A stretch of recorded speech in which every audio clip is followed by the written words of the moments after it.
مسلمانوں کے دو بڑے فرقے شیعہ سنی امام مہدی علیہ السلام کے انتظار میں ہیں۔ شیعہ کے مطابق حضرت امام مہدی علیہ السلام کا ظہور ہو چکا ہے اور انہیں ایک غار کے اندر قتل ہونے کے ڈر سے چھپا کر رکھا گیا ہے۔ مہدی علیہ السلام 1200 سال سے اس غار کے اندر موجود ہیں۔ قیامت قریب یعنی اپنے وقت پر ان کا ظہور ہوگا، جس کی وجہ سے امام مہدی علیہ السلام کا ایک نام امام غیب بھی ہے اور دوسرا نام امام منتظر، کیونکہ امام مہدی علیہ السلام کا انتظار کیا جا رہا ہے۔ حضرت امام مہدی علیہ السلام حضرت علی رضی اللہ تعالیٰ عنہ اور حضرت فاطمہ رضی اللہ تعالیٰ عنہ کی اولاد میں سے آخری خلیفہ یا 12ویں امام کے طور پر ظاہر ہوں گے۔ سنی عقیدے کے مطابق مہدی علیہ السلام کی پیدائش مدینہ پاک کے اندر ہوگی۔ ان کا نام محمد، والد کا نام عبداللہ اور والدہ کا نام آمنہ ہوگا۔ امام مہدی علیہ السلام کا ذکر قرآن میں نہیں پر کئی احادیث میں آپ کے ذکر کو بیان کیا گیا ہے۔ حضور اکرم صلی اللہ علیہ وسلم فرماتے ہیں کہ قیامت قائم نہ ہوگی یہاں تک کہ میرے اہل بیت میں سے ایک شخص کی حکومت پوری دنیا پر قائم نہ ہو جائے۔ حضرت علی رضی اللہ تعالیٰ عنہ کی حکومت پوری دنیا پر قائم نہ ہونے کی ایک وجہ یہ بھی تھی کیونکہ شام سے بغاوت پھوٹ پڑی تھی اور امام مہدی علیہ السلام کے دنیا میں تشریف لانے کے بعد پوری دنیا پر اسلامی خلافت کو قائم کرنے کے بعد اس پیشن گوئی کو پورا کرنے والے ہوں گے۔ حضرت امام مہدی علیہ السلام جب 40 سال کی عمر کو پہنچیں گے تو پہلی بار سفید لباس کے اندر لوگوں میں ظاہر ہوں گے۔ آپ علیہ السلام کے پاس موجودہ نشانیوں میں رسول مقبول صلی اللہ علیہ وآلہ وسلم کی قمیض مبارک، آپ کی تلوار اور جھنڈا بھی موجود ہوگا۔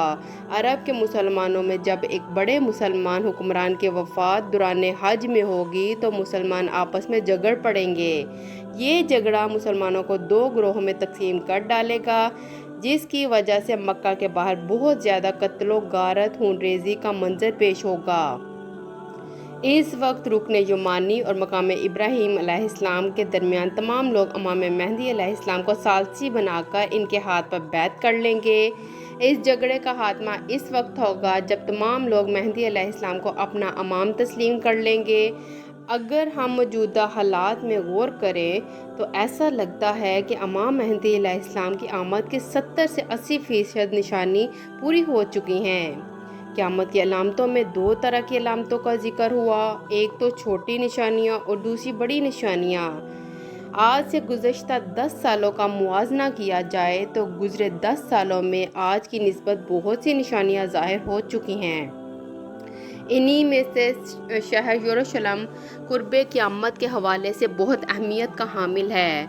شہر یروشلم دنیا کے 3 بڑے مذاہب اسلام، کرسچن اور یہودیوں تینوں مذاہب کے لیے ایک مقدس مقام مانا جاتا ہے۔ جب مسجد الاقصی کو شہید کر کے یہودی تیسری بار ہیکل سلیمانی کی تعمیر کریں گے تو پھر تیسری عالمی جنگ کا آغاز یہیں سے شروع ہوگا، جس کے بعد امام مہدی علیہ السلام اس جنگ کی قیادت کو سنبھالیں گے تو مشرق سے فوجیں نکلیں گی تو خراسان سے ایک کالے جھنڈوں والی جماعت امام مہدی کا ساتھ دینے کے لیے نکلے گی، جو کہ بیت المقدس میں پہنچنے کے بعد امام مہدی علیہ السلام کی فوج میں شامل ہو جائے گی۔ خراسان آج سے کم و بیش 1400 سال پہلے تک پاکستان، افغانستان اور ایران کے کچھ علاقوں کو کہا جاتا تھا۔ حضرت امام مہدی علیہ السلام کی فوج فتوحات در فتوحات حاصل کرتے ہوئے یروشلم کو بھی حاصل کر لے گی۔ اس وقت یروشلم میں ایک امریکہ سفارت خانہ مکمل طور پر ایکٹیو ہے، جسے امریکہ پچھلے 50 سالوں سے بنانے میں لگا ہوا تھا، جسے پایہ تکمیل تک ڈونلڈ ٹرمپ نے پہنچایا۔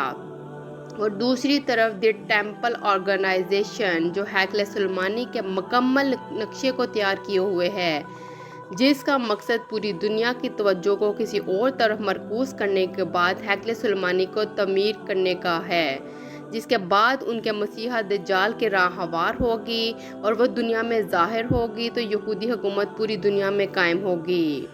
یہودیوں نے اپنا ایک الگ سے نقشہ تیار کیا ہے جسے دی گریٹر اسرائیل کا نام دیا گیا ہے، اور اس نقشے میں ان علاقوں کو شامل کیا گیا جسے وہ دجال کی آمد سے پہلے اپنے قبضے میں لینا چاہتے ہیں۔ اسی نقشے میں دریائے نیل و فرات کا تمام علاقہ بھی شامل ہے، وہ علاقہ جس جگہ حضرت ابراہیم علیہ السلام کو نمرود میں آگ میں ڈلوایا تھا، جسے ترکیہ اور شام کے درمیان مقام گرفا کہا جاتا ہے۔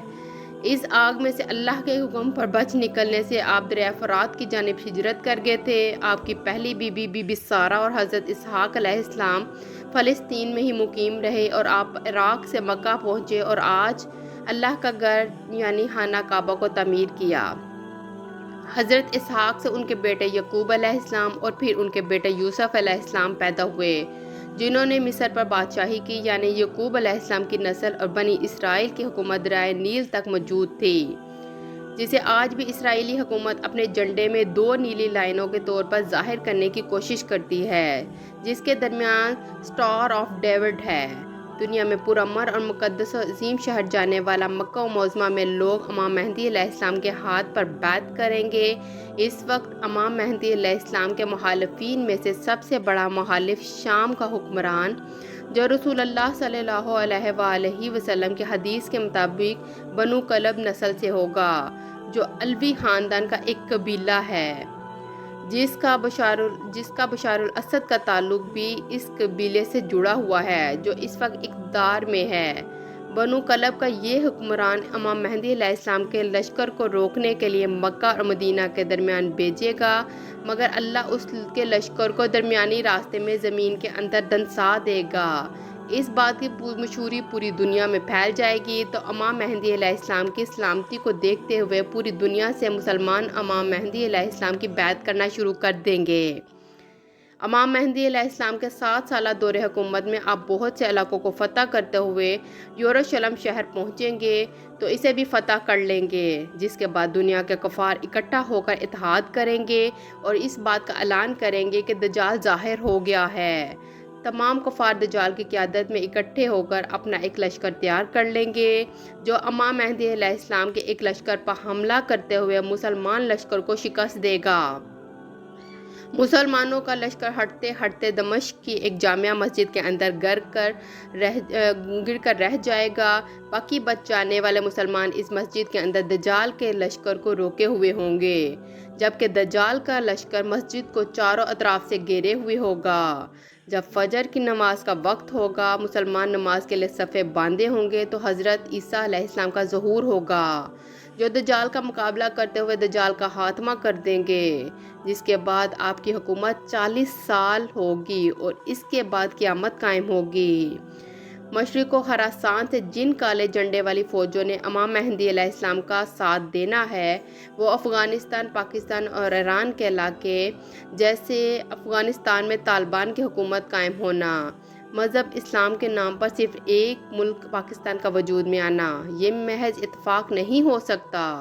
دنیا کی سپر پاور سمجھی جانے والی طاقت گزشتہ 2 دہائی لگا کر اربوں ڈالر اور جانی نقصان کو اٹھانے کے بعد بھی ناکامی کا منہ لے کر بھاگ جائے۔